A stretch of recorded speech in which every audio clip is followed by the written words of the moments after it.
Well, unfortunately, the Lakers start their season with a loss, getting beat by Golden State 109-119. And although there are still a few good things to point to with them, obviously LeBron James for one, dropping a near 43-point triple-double, 43 points, 12 rebounds, 9 assists, 2 steals, and going 17 of 27 from the field.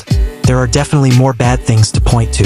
Unfortunately, everyone from Rui Hachimura not playing that well, Gabe Vincent not playing that well, their bench not looking that great apart from Marcus Smart, who although is very sporadic on the court both offensively and defensively, probably was one of their few bright spots to point to, but I can't say the same thing about Deandre Jordan. You know, from the stats, the numbers don't actually look that bad with him, dropping 10 points, grabbing 6 rebounds, having 1 block, even being a very efficient 71.4% from the field, 5 of 7. But if you actually watched the game and really watched Deandre play, then you were probably very disappointed. In fact, you were probably yelling at him through your screen for a big chunk of the night. Again, he might have been very efficient and the numbers didn't look terrible for him, but he just looked way too hesitant and honestly kind of lazy on both ends of the court. Defensively, he kept getting lost and wasn't fast enough to contest shots, which left guys like Steph Curry wide open and left a bunch of Golden State's role players wide open and helped them shoot 42.5% from 3, and he was a major reason for that. Then offensively, the guy was basically lagging out there. He'd catch the ball in the post and then freeze for 2 to 3 seconds, pump fake for no reason, bring the ball down and look like he had absolutely no plan at all, looking totally lost out there at times, and it really was confusing after he looked so put together and so motivated throughout preseason. This was definitely a small step backward for him. Now, don't get me wrong. I'm not saying it's time to give up on him. It's not time to trade Deandre Ayton or anything like that, but it definitely was a lackluster showing from Ayton, especially compared to preseason. I mean, during preseason he looked way more aggressive, way more confident, and actually looked like he understood the team system, both offensively and defensively, which I honestly can't say for him tonight. Like I said, he was totally uncoordinated on offense. It looked like he didn't even know what to do with the ball in his hands, and that turned into a real issue for them when their offense died in the third quarter, when Austin Reeves got in foul trouble and when they tried to run part of the offense through Deandre, he simply could not produce for them. You know, he really couldn't do anything with the ball. Anytime they dumped it off to him, he basically looked like Kwame Brown 2.0, which some Laker fans were calling him on Twitter, and sadly I kind of agree with it. He didn't know what to do with the ball, had no real post move at all, and looked like he forgot whatever skill he had earlier in his NBA career. That was obviously not great to see from Deandre. So again, I don't think it's over for him or that it's time to dump him or anything close to that. But it was still a disappointing regular season debut for him in purple and gold.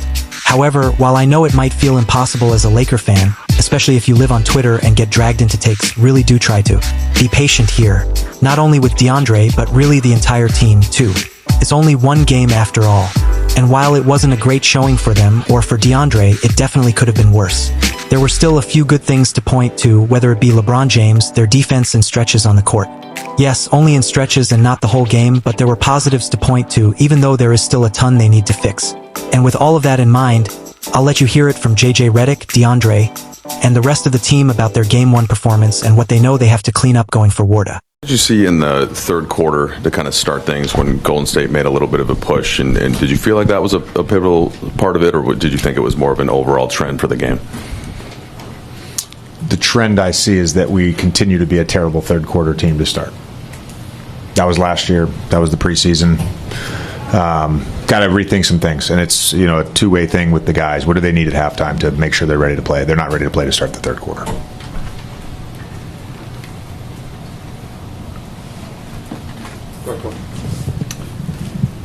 JJ, pregame you mentioned discipline as something that needs to be there, specifically when it came to playing their post splits. Just overall, in a macro sense, how would you assess the team's discipline tonight? Pretty good, actually. Outside of a few buckets there in the third quarter, pretty good.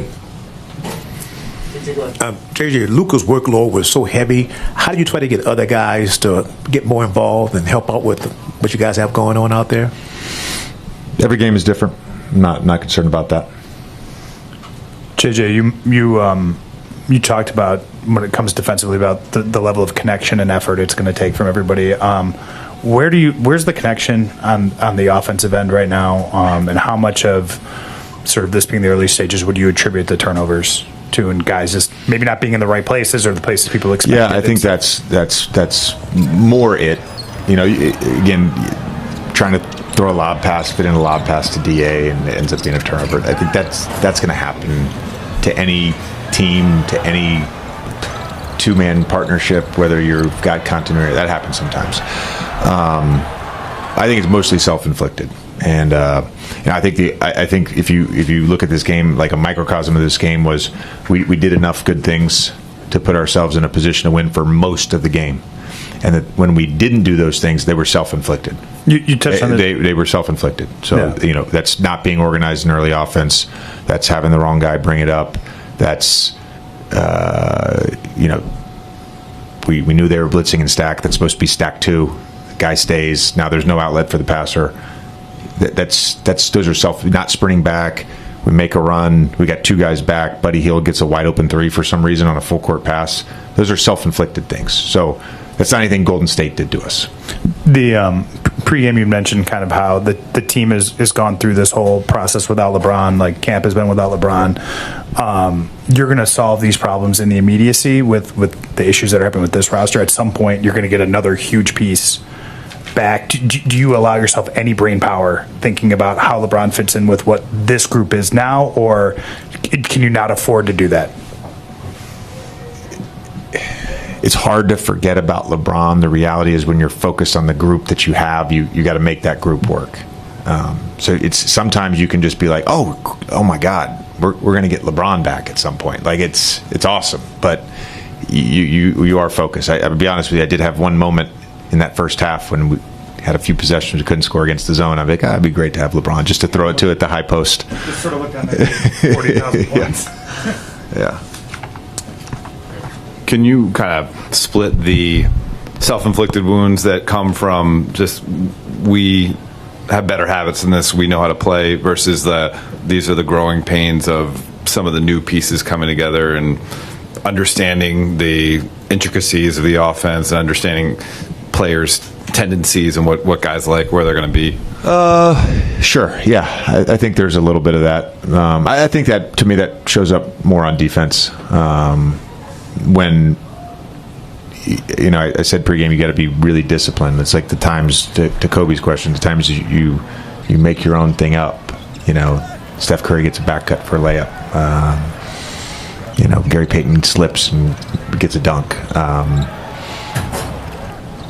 We don't read a small pick and roll, and I wasn't on the floor. I don't know what the call is, and Jimmy turns the corner, they get a layup. So there's going to be growing pains with that, I think, early in the season, and hopefully it's not long. But it's more organization than it is like knowing guys' tendencies. I think that's where the offense struggles. JJ, LeBron was so important for you guys, like defensively last year, just calling out plays, sort of quarterbacking things. Who's stepping into that role, or at least I don't know if it's just you and Greg yelling all the time, or is it like who was on the court in that role? Yeah, no, I think Da and Marcus have done a really nice job. Gabe, I know Luka and AR are being more vocal as well. But I would say right now it's Da, Marcus, Da, Marcus, and Gabe.